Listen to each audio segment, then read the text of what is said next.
নয়, তার পুরো পরিবার বলতে গেলে মা এবং স্ত্রী সবাই আমাদের সঙ্গে আজকে কথা বলবেন। সম্প্রতি তাকে নিয়ে একটা প্রতিবেদন আমরা দেখেছি, গণমাধ্যমে প্রকাশিত হয়েছে, তারপর থেকেই কিন্তু শুরু হয়েছে এই বিতর্কটা। আসলে কি হয়েছে বা এই ব্যাপারে রিপন মিয়ার কি জবাব রয়েছে সেগুলো একটু জানতে চাই, আশা করি ভালো লাগবে। রিপন মিয়া, কি অবস্থা, কেমন আছেন? আলহামদুলিল্লাহ, ভালো আছে। শুরুতে যে কথা বলতে চাই, আমরা তো দেখছি যে আপনাকে নিয়ে একটা প্রতিবেদন হয়েছে, তারপর আরো একটা ব্যাপার দেখা যাচ্ছে যে বলা হচ্ছে যে ওই প্রতিবেদনের পর থেকে রিপন মিয়া লাপাত্তা। আসলে কি আপনি লাপাত্তা নাকি? না। আচ্ছা, প্রতিবেদনটা তো আপনি দেখেছেন? হ্যাঁ, অবশ্যই দেখছি। যে রিপোর্টটা আপনাকে নিয়ে হয়েছে, সেই রিপোর্টের ব্যাপারে আপনার কাছ থেকে প্রথমে আপনার বক্তব্যটা শুনতে চাই। এনে মূলত কই থেকে কি হয়েছে আমি মানে বুঝছি না বিষয়টা। তারা মূলত আগে মনে হয় আব্বু আম্মুর কাছে গেছে, এরপরে আমাদের বাড়িতে গেছে। আমি বাড়িতে ছিলাম না, আমি বাজারে ছিলাম। এরপরে হঠাৎ সাংবাদিক এসে বলতেছে আপনার নামে তো বিচার আছে। আমি তো এমনি লেখাপড়া নাই, আমি তো ইন্টারভিউ দিই না কোনো জায়গায়। আমি কার সাথে কিভাবে কথা বলতে হয় এটা আমি বলতে পারি না, দেখে আমি মূলত ইন্টারভিউটা দিই না।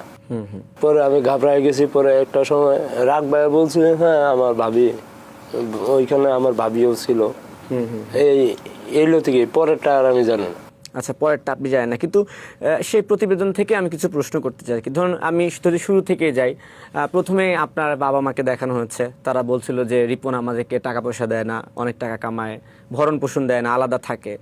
আসলে এই অভিযোগটা কি সত্য কি না, যে আপনার মা বাবাই তো বলেছে, এই ব্যাপারে আপনি কি বলবেন? এই অভিযোগটা আপনার যে গ্রামের মানুষ কিন্তু খুব সহজ সরল। আপনি দেখেন, আপনি একজনে কান পড়া দিলে আরেকজনে কিন্তু যে সহ্য করতে পারে না।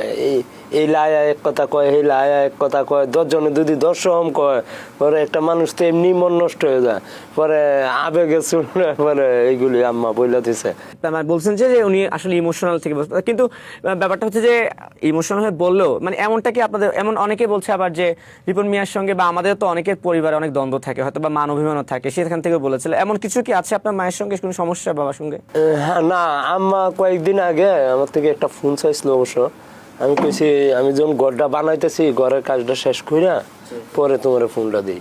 ঘর বানাইতেছি, ঘরে তো আর আমি একলা থাকতাম না, আব্বা আম্মারে নিয়েই থাকতাম। আবার যত আমরা ভাঙ্গা করে থাকতেছি, এই যে আব্বা আম্মা যেন থাকে এক জায়গায় থাকতেছি, যখন বাড়ির কাজ হইতেছে তো ওইখানে তো যাওয়া লাগে, না গেলে তো ওই যে মিস্ত্রি ঠিকঠাক মতো কাজ করে না। কিন্তু পরে ওইখানে আসছিলাম, পরে সাংবাদিক আইসে কিনা কিতা, পরেরটা এইভাবেই মানে আম্মা এরপরে রাগ বাইছিল, রাগ পাওয়ার পরে পরে ওই সাংবাদিকরা এটা বলছে আর মনে হয় এরকম। তো এই প্রতিবেদন বের হবার পরে আপনার মায়ের সঙ্গে তো অবশ্যই আপনার কথা হয়েছে? অবশ্যই কথা হয়েছে। উনি কি বলেছে এরপরে? আম্মা কাইন্দা দিয়া কয় আমি কিতা করছি যে আমি নিজেও কইতাই না, কয় আমার শয়তান দোষ এইটা এটা কইতাছে, আর কোনো তো কইলেই কাইন্দা দেবে।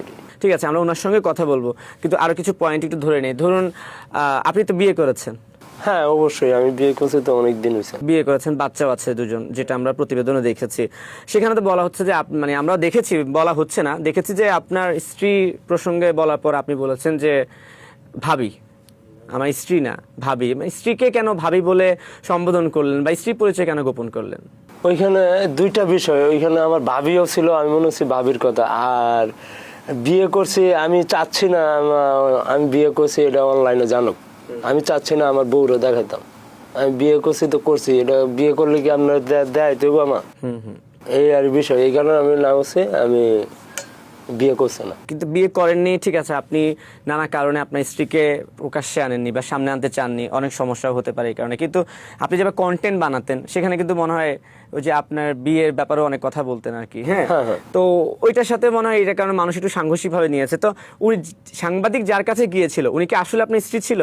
না না, ওইখানে আমার ভাবি ছিল, মানে যার কাছে বউ ছিল, ভাবিও ছিল। আচ্ছা, 3জন ছিল। আর বাসায় কে কে ছিল যখন সাংবাদিক আপনাদের বাসায়, মানে আপনার স্ত্রীর কাছে গিয়েছিল বা ভাবি? ওইখানে 3জন মহিলাই ছিল।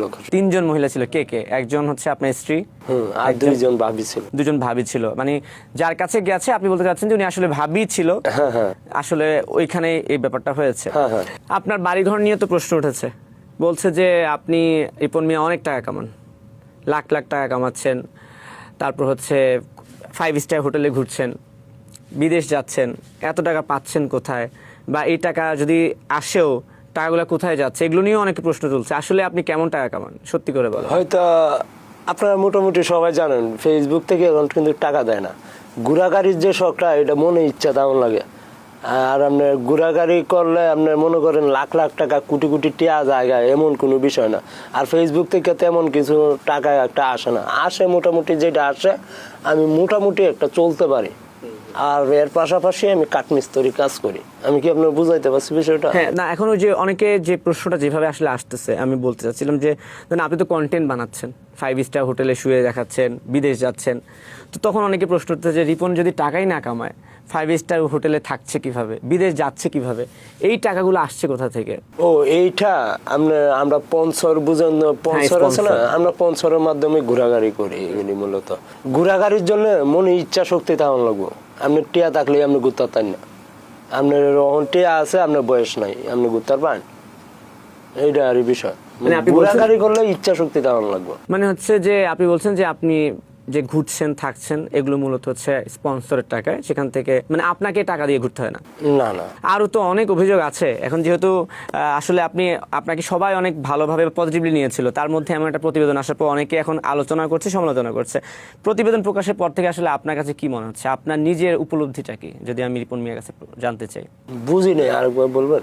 এই যে আপনি তো এতদিন আপনাকে সবাই একটা চোখে এক দৃষ্টিতে দেখতো, হ্যাঁ, গতকালকে যখন আপনার বিরুদ্ধে একটা সংবাদ প্রচার হলো তারপর থেকে কিন্তু অনেক মানুষ আপনার বিপক্ষেও চলে গেছে। এই যে উত্থান পতন বা এই যে পক্ষ থেকে মানুষ বিপক্ষে চলে গেল, বিষয়টা আসলে কালকে পর থেকে কি মনে হচ্ছে আপনার কাছে, আপনার আত্ম উপলব্ধি কি? আমি তো লেখাপড়া নাই, আমি পেশায় কাঠমিস্ত্রি, আমি লেখাপড়া করতে পারি নাই। আর বাংলা কি লেখা আছে আমি মূলত জানি না।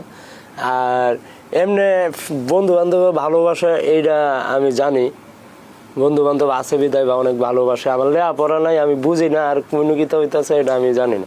কিন্তু কয় যে কালকে পর থেকে একটু আমার নিয়ে একটু ঝামেলা চলতেছে, এইটাই আমি জানি।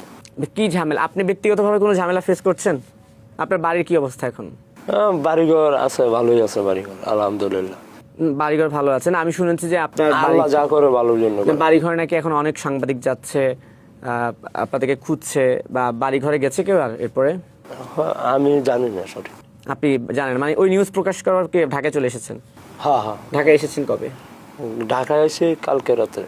প্রতিবেদন প্রকাশটা আগে আপনি একটা স্ট্যাটাস দিয়েছিলেন, হ্যাঁ, স্ট্যাটাসটা কি আপনার লিখা নাকি আপনার পক্ষে কেউ দিয়েছিল?